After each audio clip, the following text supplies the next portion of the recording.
Nagkaroon po ng distraction sa kanyang buhay at marami ang napapahamak dapat bunga ng kanyang di pagsunod. Pero sa kabila ng lahat ng iyon, binigyan siya ng second chance ng Panginoon.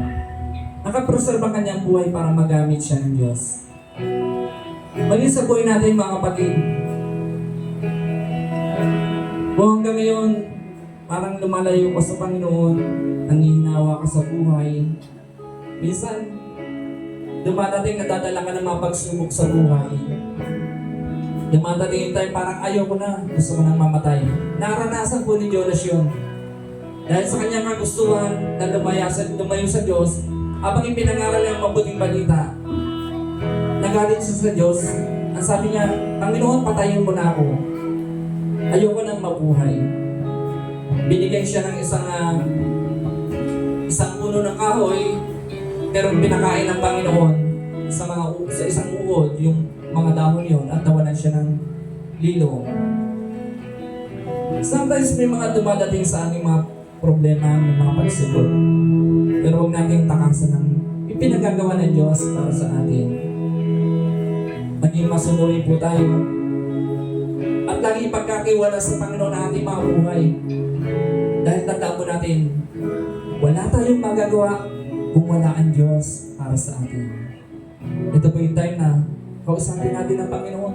Panginoon, ano ba yung pinagagawa mo para sa akin? Gusto kong magpagamit sa iyo, pero paano ko magsisimula? Tandaan po natin kapatid, decision mo yan. Kita ng Diyos ang puso mo. Batid ng Diyos ang pangailangan mo. Kilala ka ng Panginoon.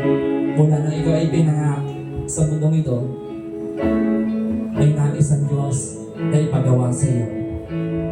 Sumunod ka lang sa nais ng Panginoon.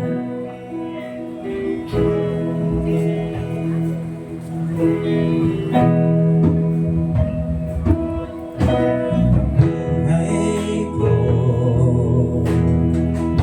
sadyang lahat lamang para sa iyo.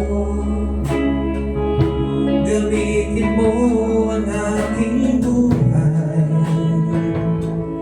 para maglingkod sa iyo. Ang buhay ko,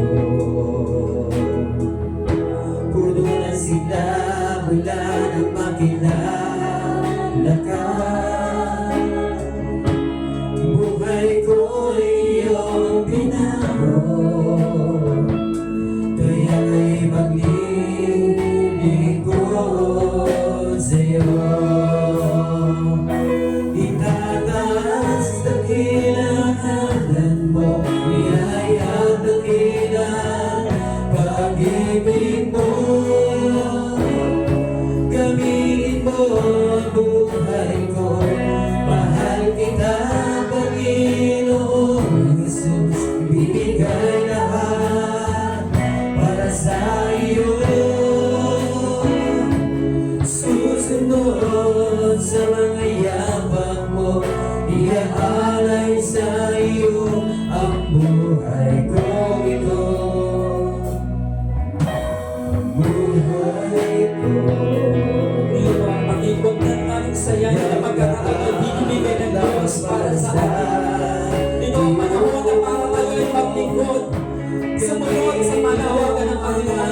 ang iyong salita.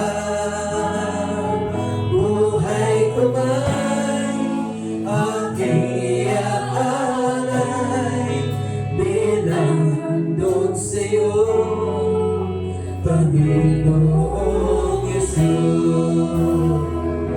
Kaya't ako ay susunod sa'yo upang ipahayag ang iyong salita. Buhay ko ba'y aking iaalay bilang handog sa'yo, Panginoon. Samahan tabi mo lang kasabihin niya sa Panginoon. Kaya ako ay susunod